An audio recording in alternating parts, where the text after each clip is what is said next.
What if I told you that most people aren't really living, just sleepwalking through life, mistaking motion for meaning? You wake up, you answer emails, you run errands, you scroll, you react, and then you collapse into bed, only to do it all over again.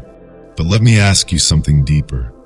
When was the last time you chose your day rather than survived it? When did you last act from clarity, not chaos? Here's the truth. Your life is not some accident happening to you. It's a masterpiece in the making. And each day is a fresh canvas, offering you a chance to paint with intention, with strength, with soul. You don't need to wait for some breakthrough or miracle. You need small habits, daily disciplines, tiny anchors that, when practiced with consistency, will reshape your future, one deliberate stroke at a time. And in this video, I'll walk you through 10 small but powerful habits, rooted in Stoic wisdom and modern psychology, that will change your life forever. If you've ever felt lost in routine, numb from distractions, or like you're missing out on the person you could become, stay with me. Because this might just be the wake-up call your soul's been waiting for. 1. Begin with one clear intention, the power of deliberate days. There's a subtle tragedy that unfolds in many lives, and it rarely makes a sound. You wake up already behind. You rush through your morning, checking notifications before your feet even hit the floor. By noon, you've responded to a dozen requests, handled countless tasks, and yet something gnaws at you. That quiet emptiness, that whisper, what did I actually do today that mattered? You're not lazy. You're not broken. You're just unclear. Carl Jung once warned, until you make the unconscious conscious, it will direct your life, and you will call it fate. And that's what happens when you start your day without intention. Life takes the wheel. You become reactive, not deliberate, drifting instead of driving. But here's where ancient wisdom meets modern truth. The Stoic Emperor Marcus Aurelius had a habit. In the chaos of ruling an empire, he'd pause and ask himself, is this necessary? 5 simple words, but a profound compass. With that question, he cut through the noise. He returned to purpose. And you can too. No, you don't need a 25-item to-do list. You need one thing, one crystal clear intention that anchors your day. Before you dive into the noise tomorrow morning, give yourself 5 sacred minutes. No phone, no distractions, just you and your thoughts. Ask, what is the one meaningful thing I must accomplish today? It could be calling someone you've been avoiding, finishing the project that keeps getting pushed, or finally taking a step, just one, toward the dream that won't leave you alone. It doesn't need to be grand. It needs to be intentional. Because here's the science. When your brain locks onto a clear, specific goal, your energy sharpens. Your focus intensifies. Psychological studies call it goal clarity, and it boosts motivation, performance, and even happiness. Suddenly, your actions stop feeling scattered. Your time stops leaking away. You shift from passive to purposeful. And when life throws chaos your way, as it always does, this single intention becomes your anchor, your lighthouse in the fog. Remember, you can't control everything around you, but you can always control what you choose to pursue. One habit, one question, one mission a day, stacked over weeks and months. These tiny acts of clarity become the foundation of a life lived on purpose. So tomorrow, don't just wake up. Wake up with intention. 2. Practice gratitude. Reclaim the lens of your mind. Let me ask you something brutally honest. When you wake up in the morning, what's the first thing you feed your mind? For most people, it's a flood of anxiety, emails, breaking news, messages, unfinished to-dos. Before their feet touch the ground, their mind is already hijacked by problems that aren't even theirs. And just like that, the day begins not with intention, but with intrusion. Negativity clings like smoke.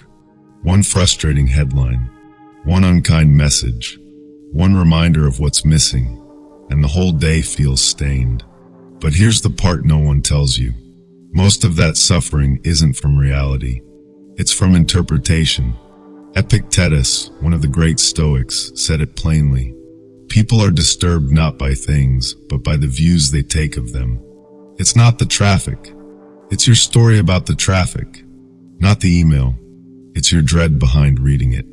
Not the day ahead, but the expectation it should be easier, lighter, different. Modern psychology agrees. Carl Jung once said, "I am not what happened to me. I am what I choose to become." And that choice begins with how you see the world. So how do you shift that lens? Gratitude. Not the fluffy kind you hear about at Thanksgiving. Not the vague, "I guess I should be thankful" kind. I'm talking about radical, conscious, intentional gratitude as a practice, not a passing feeling. Because here's the science. Gratitude rewires your brain. It activates regions associated with joy, resilience, and emotional balance. It lowers stress, strengthens your immune system, even improves sleep. But more than that, it anchors you. Marcus Aurelius, facing war and plague, still found the time to write. When you arise in the morning, think of what a privilege it is to be alive, to think, to enjoy, to love. He wasn't ignoring reality. He was choosing where to direct his mind. And that, my friend, is power. So tonight, or tomorrow morning, start this simple ritual. Write down 3 things you're genuinely grateful for.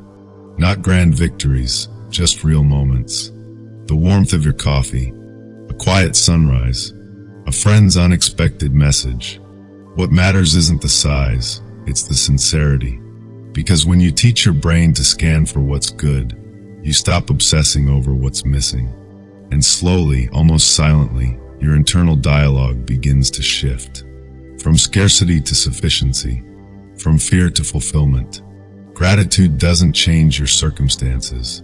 It changes you, and that changes everything. So the next time life feels heavy, don't fight the storm. Light a candle. Let gratitude be your spark. 3. Commit to lifelong learning. Grow beyond the classroom. Isn't it strange? We spend over a decade in school preparing for life, yet once we step into the real world, the learning quietly stops. We trade textbooks for to-do lists, curiosity for deadlines, growth for survival, and without even realizing it, we begin to stagnate, mentally, emotionally, spiritually. But here's the unspoken truth. The most important lessons in life aren't taught in classrooms. They're revealed in the chaos, in discomfort, in daily living. Carl Jung once wrote, "One does not become enlightened by imagining figures of light, but by making the darkness conscious." That kind of growth doesn't come from memorization. It comes from confrontation, facing what you don't know, what you avoid, what still challenges you. The Stoics understood this intimately. Epictetus believed that learning wasn't optional, it was a moral obligation. To examine your thoughts, to test your beliefs, to sharpen your judgment. To him, philosophy wasn't theory, it was a daily practice of refinement. And in today's world, that's more crucial than ever. Because when you stop learning, you stop evolving. When you stop challenging your assumptions, you start defending your limitations. And that's the fastest way to become stuck in a version of yourself that no longer fits who you're meant to be. So how do you make learning a living habit, not a forgotten phase? Start small, just 30 minutes a day. It could be reading a book that expands your worldview, listening to a podcast that stirs your thinking, watching a documentary that challenges your perspective, even having a deep, uncomfortable conversation that forces you to articulate what you truly believe. But here's the key, don't just absorb, engage. Underline what strikes you. Reflect on what unsettles you. Talk about it. Debate it.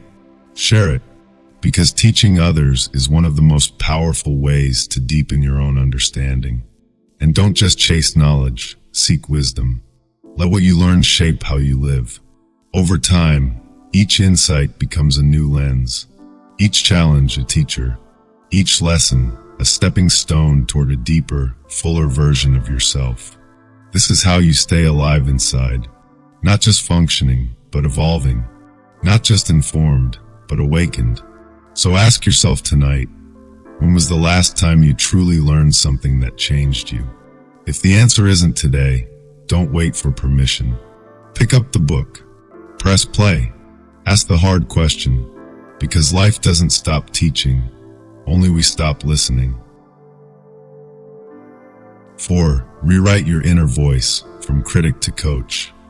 Have you ever whispered to yourself, I can't do this. I'm not good enough. Not loud, not dramatic, just quiet, familiar, almost normal. Like background static you've grown used to. But here's what most people never realize. That voice, it's not harmless. It's programming you. Every word you tell yourself, every doubt, every dismissal, is either building you or breaking you. Marcus Aurelius once wrote, "The happiness of your life depends upon the quality of your thoughts." And where do thoughts begin? Right here, in the voice you hear most often, your own. You see, your internal dialogue isn't passive. It shapes your identity. It directs your actions. It becomes your story. And if left unchecked, it becomes your prison. But here's the good news. You are not your thoughts. You are the one observing them, which means you can rewrite them. Carl Jung put it beautifully. Until you make the unconscious conscious, it will direct your life, and you will call it fate. So how do you bring that unconscious voice into the light? Start by noticing it. Catch it when it mutters things like, I always mess this up, or I'm not like them. Don't fight it, just notice. Awareness is the first crack in the wall. Then challenge it. Ask, is this really true? Am I truly incapable? Or am I just afraid? Or exhausted? Or comparing myself unfairly? You'll be surprised how quickly those inner critics fall apart when held to the light. Now here's the shift. For every negative script, write a new line, an affirmation. Not sugar-coated fluff, but powerful, grounded truths that align with your values. For example, I may be afraid, but I will show up anyway. I don't need to be perfect. I need to be present. I have done hard things before. I can do this too. But don't just think them. Say them out loud, because spoken words carry weight. They bring the intangible into reality. They rewire your brain through repetition, what neuroscience calls neuroplasticity. And when your actions begin to reflect this new voice, when you show up, speak up, follow through, your beliefs catch up. Suddenly, the voice in your head isn't a critic. It's a coach, a guide, a quiet source of strength. Remember, the way you speak to yourself sets the tone for how you face the world. So the next time you catch yourself spiraling into doubt, pause. Choose a different sentence. Speak it, live it, repeat it, and watch your mind and your life begin to follow. 5. Embrace voluntary discomfort. Train the mind before life tests you. Let's be honest for a moment. When was the last time you did something uncomfortable on purpose? Not because you were forced to, not because circumstances pushed you there, but because you chose it deliberately. It's human nature to seek comfort. We crave warmth, predictability, safety. And in a world built on convenience, comfort has become a silent god we worship without question. But here's a truth most people run from. Growth does not come from comfort. It comes from friction. Think about the strongest people, not just physically, but mentally. What shaped them? Not ease, not applause, but adversity, pressure, trial, the moments they didn't want, but endured. The Stoics knew this long before neuroscience confirmed it. Seneca didn't just talk about resilience, he trained it. He practiced voluntary discomfort by sleeping on hard floors, wearing coarse clothing, and eating plain food. Not because he had to, but because he wanted to inoculate himself against hardship. He once wrote, Set aside a certain number of days during which you shall be content with the scantiest and cheapest fare, with coarse and rough dress, saying to yourself the while, "Is this the condition I feared?" He understood something vital. Discomfort, when chosen, becomes strength. So what does that look like in our world? It could be waking up an hour earlier to build something meaningful. It might be taking a cold shower when your mind screams no. Maybe it's finally having that difficult conversation you've been avoiding for months. It's not about being harsh with yourself. It's about stretching your tolerance for uncertainty, for challenge, for life. Because here's the irony. The more you avoid discomfort, the more fragile you become. But the more you embrace it, on your terms, the more resilient you grow. Carl Jung spoke of this as facing the shadow self, the parts of us we deny or fear. He believed true psychological growth begins when we stop running from discomfort and start integrating it. In other words, face what you fear, understand it, train with it, master it, and something incredible happens. What felt unbearable yesterday becomes manageable today. What seemed terrifying becomes simply another step. Voluntary discomfort isn't about suffering for the sake of it. It's about liberation. It's the realization that most of the limits you thought you had were self-imposed. So ask yourself, what's one thing you've been avoiding because it feels uncomfortable? What would happen if you faced it? Just once, just a little, every day. You're not just building willpower, you're expanding your world. Growth doesn't happen by accident. It happens when you stop protecting yourself from challenge and start preparing yourself for it. 6. Master deep focus. Take back the steering wheel of your mind. Have you ever sat down to work, only to look up 2 hours later and realize you've done nothing that truly mattered?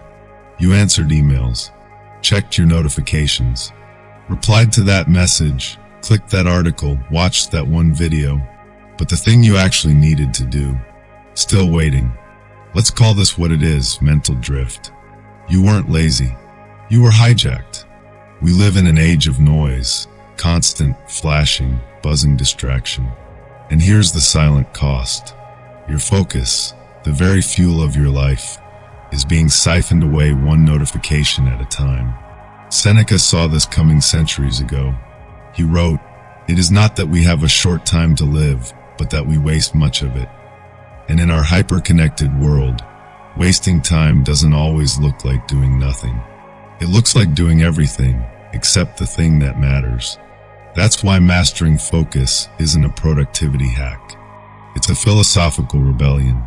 It's saying, I will not let the world decide what occupies my mind. But how? Start by creating what the Stoics valued deeply, intentional space. A physical space free from distraction. A mental space free from noise. Turn off your notifications. Clean your desk. Set specific hours to check messages. Create what author Cal Newport calls a sanctuary for deep work, a time and place where your mind can go all in. Then, shift from multitasking to single tasking. Science has shown that multitasking is a myth. Your brain doesn't do two things at once. It switches between them rapidly and inefficiently. Each switch drains your energy and weakens your clarity. Instead, pick one task. Set a timer. Try 25 minutes. Dive in. Fully. This is the Pomodoro technique. Simple, effective, and surprisingly powerful. After each focused sprint, take a short break. Stretch. Breathe. Reset. These breaks aren't a luxury. They're a discipline. They protect your cognitive bandwidth. They help your brain recover so it can refocus again. And here's a deeper layer. Periodically realign your focus with your values. It's easy to focus on the wrong things. Productivity means little if it's not connected to purpose. Ask yourself often, am I working on what truly matters or just staying busy? Is this action aligned with the kind of life I want to build? Because Stoicism isn't just about reacting with calm. It's about choosing with clarity. Carl Jung once said, "Who looks outside dreams. who looks inside awakens. To master your focus is to awaken, to become the guardian of your own attention. So today, don't just protect your time. Protect your mind. Build a life not filled with noise, but with meaning, precision, and deep presence. 7. Build daily discipline, the bridge between dreams and reality. Everyone loves to dream, to visualize the future, to imagine the version of themselves who's strong, successful, centered. But here's the cold, unglamorous truth. You don't become that version because you dreamed it. You become it because you showed up, again and again, even when you didn't feel like it. Discipline isn't exciting. It's not always Instagram-worthy. It often looks like doing the boring thing in silence, without applause. But make no mistake, discipline is power. It's the bridge between your current self and your potential. And like any bridge, it's built plank by plank, day by day. The Stoic philosopher Epictetus said, "No great thing is created suddenly." He wasn't just talking about external goals. He was talking about the inner self, about character, fortitude, the invisible architecture of a meaningful life. So what does daily discipline actually look like? It starts small, not with grand declarations, but with clear, actionable steps. Write 1 page, run 1 mile, turn off your phone during dinner, say no when it matters, show up when it's easier to stay still. These choices might seem minor, but they stack. Each one is a vote for the person you're becoming. And here's where it goes deeper. Discipline isn't about willpower. It's about clarity. Carl Jung once wrote, "Who looks inside awakens." When you know your why, when your actions align with your deepest values, discipline stops feeling like punishment. It becomes devotion. You stop asking, "Do I feel like doing this?" and start asking, "Does this action honor who I want to become?" But don't rely on emotion. Build systems. Craft your environment to support your goals. Want to eat healthier? Don't stock what you're trying to avoid. Want to write daily? Design a sacred, distraction-free space. Remove friction. Make the right action the easiest one to take. And don't forget this. Discipline also means knowing when to rest. The Stoics valued moderation. Burnout isn't resilience, it's imbalance. True discipline includes recovery, renewal, and rest. Not as a reward, but as part of the process. Lastly, don't do it alone. Share your goals. Let someone walk beside you. Accountability doesn't weaken you, it strengthens commitment.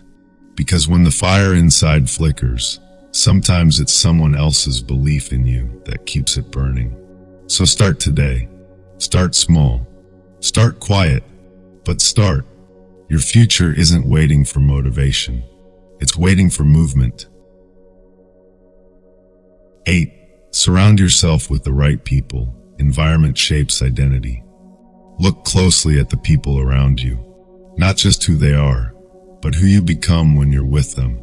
Do they challenge you? Sharpen you? Hold you to a higher standard? Or do they pull you back into old patterns, into small thinking, safe choices, and stagnation? It's a hard question, but one you must ask, because whether you notice it or not, your environment is sculpting your identity, and nothing shapes that environment more than the people you let into your inner circle. There's a saying, you are the average of the 5 people you spend the most time with. The Stoics didn't need neuroscience to understand this. Seneca wrote, "Associate with people who are likely to improve you." And he meant that literally, because the wrong companions don't just waste your time, they wear down your soul. Here's why this matters deeply. When you're surrounded by people who settle for less, you begin to think excellence is unnecessary. When you're around cynicism, you begin to mock your own dreams. And when you're in a culture of avoidance, discipline starts to feel like self-punishment. But the opposite is also true. When you spend time with those who strive, who speak of ideas, not gossip, of growth, not comfort, you rise. Not out of pressure, but inspiration. Carl Jung emphasized this too. He spoke of the collective unconscious, the deep influence that society and relationships have on our psyche. You don't just absorb knowledge, you absorb energy, values, expectations. So here's your task. Audit your circle. Who inspires you? Who drains you? Who reflects your values? And who contradicts them? This isn't about judgment. It's about alignment. Seek out people who live the way you want to live. They may be rare. They may challenge you. That's the point. Attend that workshop. Join that group. Send that message. Connection isn't accidental, it's intentional. And don't just be a seeker. Be a mirror. Be the person who challenges others to grow. Hold space. Ask deeper questions. Share what you're learning. Walk your talk. Because when two people committed to growth meet, it creates more than just friendship. It forms a forge. A place where ideas are tested, egos are refined, and transformation becomes inevitable. Your journey of becoming isn't just internal, it's communal. So choose your company with courage, and become the kind of person worth choosing too. 9. Take daily action. Stop waiting, start moving. How many dreams have died waiting for the right time? You tell yourself you'll start when things calm down, when you're less tired, when you're more inspired, when life finally cooperates. But here's the raw truth. The right moment is a myth. Action doesn't follow clarity. Clarity follows action. The Stoics never waited for ideal conditions. Marcus Aurelius, in the midst of war and plague, wrote, "The impediment to action advances action. What stands in the way becomes the way." He wasn't being poetic. He was being practical. He knew that obstacles aren't detours, they're the path itself. You want change? Don't wait for motivation. Start with movement. Every day, take one step. Tiny, tangible, trackable. Write a page. Do 10 push-ups. Make the call you've been avoiding.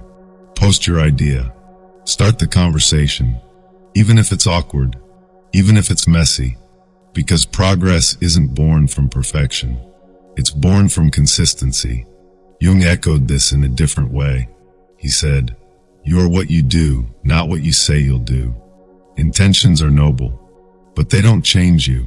Actions do, and especially the ones you take when it's inconvenient, uncomfortable, or uninspiring. Here's a powerful tool. Track your progress. Use a journal, a habit app, a calendar, anything. Why? Because the mind forgets, but momentum remembers. And when you can look back over a week or a month and see the trail of your own footsteps, it fuels belief. You stop needing outside validation. You start trusting yourself. Accountability helps too. Tell someone your goal. Ask them to check in. Share your progress, your setbacks, your small wins.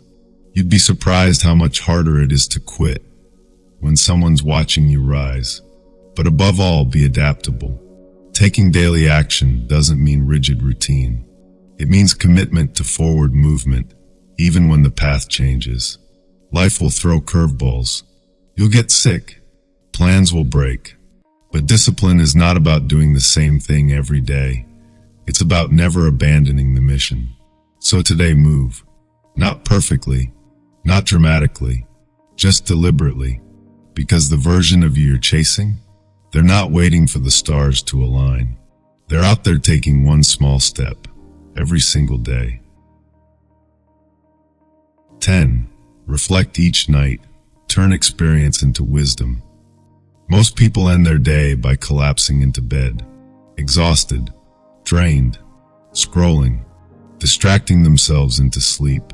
But what if the end of your day was actually the beginning of your transformation? Because here's something most high performers, philosophers, and healers have in common. They don't just live, they review. They refine. They reflect. Marcus Aurelius did it. He journaled nightly, not to rant, but to recalibrate, to examine where he acted wisely and where he let himself slip. He wrote, "At the end of each day, ask yourself, what did I do right? What did I do wrong? What could I do differently?" This wasn't about guilt. It was about growth. because awareness is what separates movement from progress. You can repeat the same mistakes for years if you never pause to study them. Reflection is how experience becomes insight. Carl Jung, too, spoke of looking inward, not just to fix what's broken, but to understand what drives us.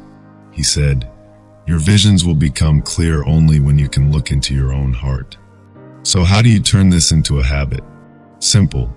Each night, give yourself 5 to 10 minutes of honest, quiet review. Use a journal, or just sit in stillness. Ask yourself, what did I do today that I'm proud of? Where did I act from fear instead of strength?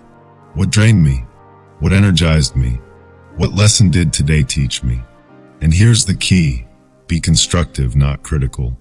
You're not judging yourself. You're studying yourself with compassion and curiosity.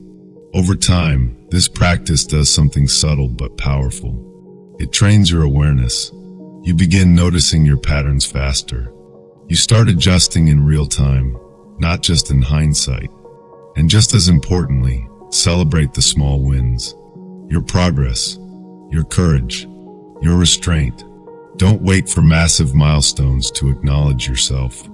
The quiet victories matter most. This is the Stoics' version of meditation, not escaping reality, but confronting it with clarity. So tonight, before you close your eyes, pause. Look inward. Thank the version of you that tried, even imperfectly. Learn from what you see, because one of the greatest powers you have is the ability to become your own guide. And the wisdom you seek isn't out there. It's inside, waiting for you to listen. 11. Strengthen your emotional agility. Feel without being ruled. Have you ever felt hijacked by your own emotions? One unexpected message, one critical comment, and suddenly your whole day spirals. We've all been there, and yet most of us were never taught what to do with emotions, except perhaps 2 options: suppress them or let them explode. But the Stoics taught something different, something wiser. They didn't believe in numbing emotion. They believed in mastering it. Epictetus said, "It's not what happens to you, but how you react to it that matters." That one sentence holds centuries of truth. You can feel deeply and still respond wisely. That is emotional agility. So what is it exactly? Emotional agility is the ability to acknowledge your emotions without being dominated by them.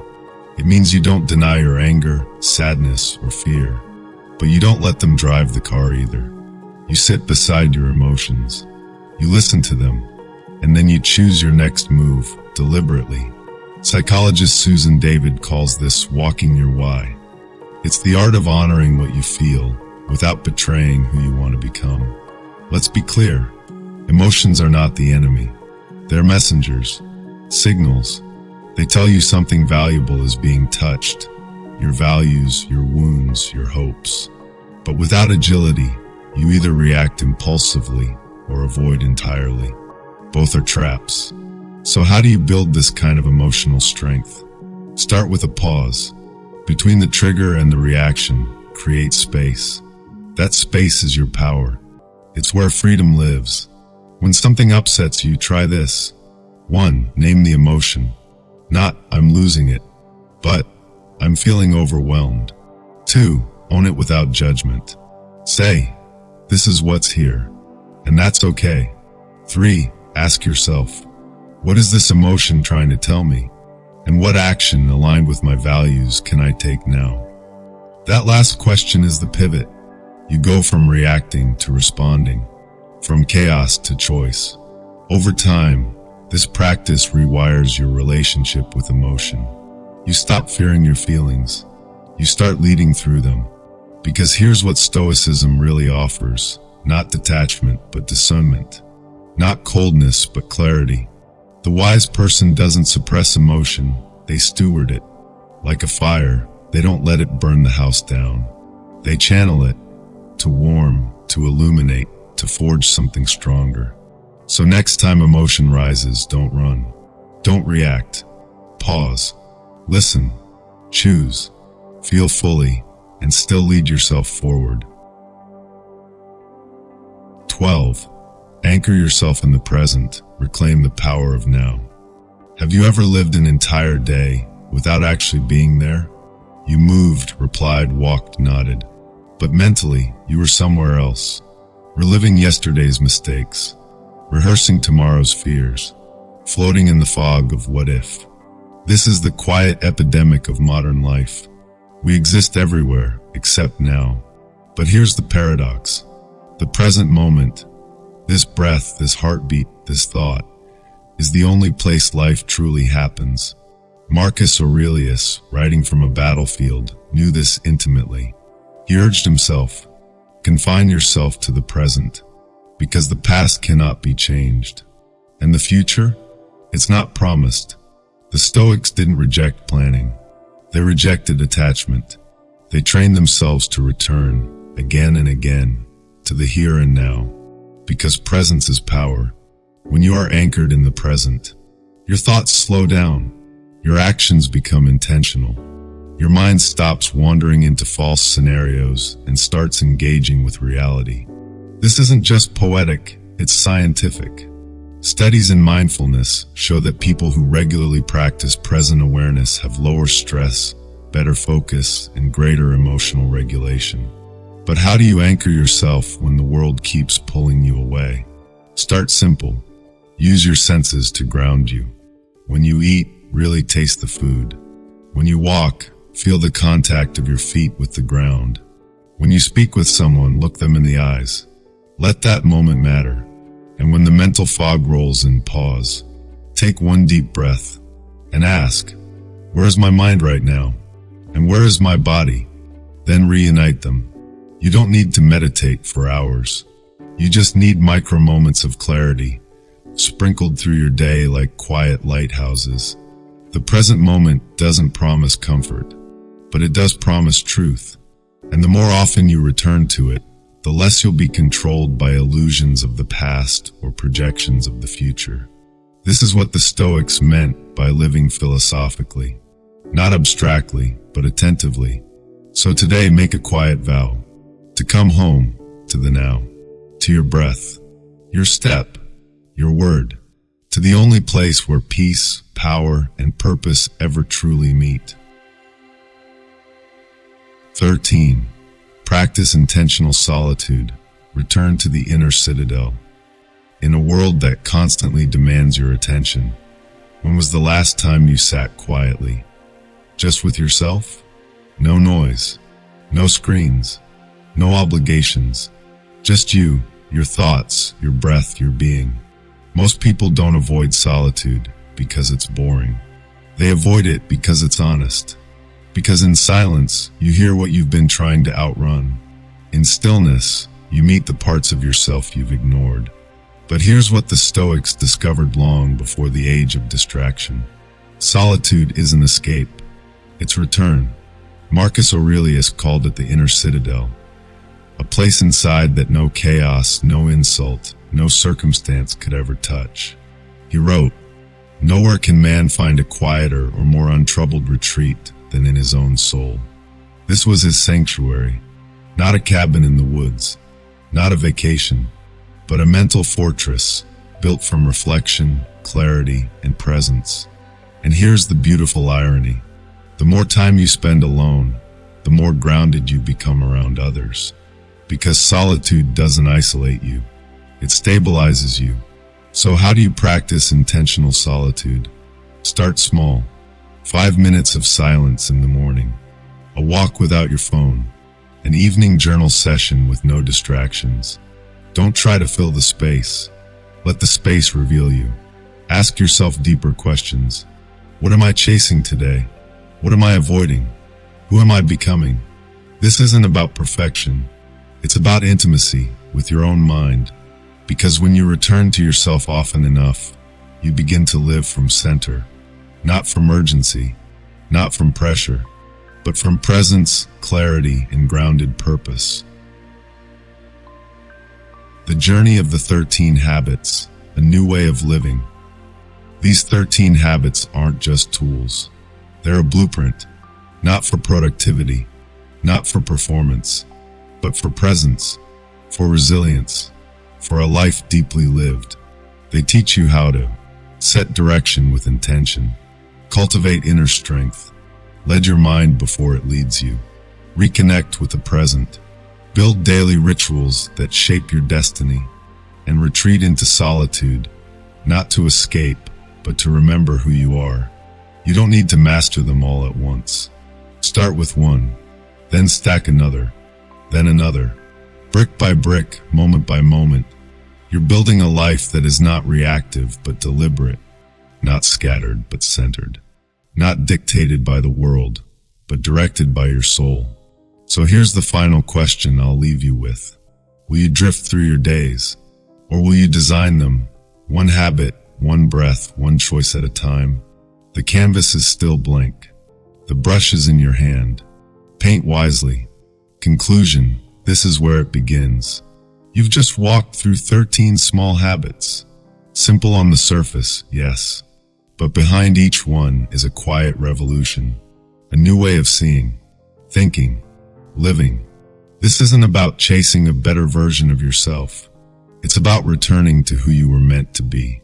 Before the noise, before the chaos, before the world told you who you should become. The Stoics didn't promise ease. They promised clarity. And through clarity, resilience. Through resilience, freedom. And now, the path is in front of you. You don't need permission. You don't need perfection. You just need to begin, today. Start with one habit. Let it become your anchor. Let it reshape the way you move through this world. And then slowly you'll realize you're no longer reacting to life. You're leading it. Your next step starts now. If this spoke to something deep inside you, if a part of you felt seen, awakened, maybe even challenged, then don't just click away. Commit. Comment below. Which of these 13 habits will you begin with today? Or better yet, share this video with someone who needs to slow down, reflect, and reclaim their life.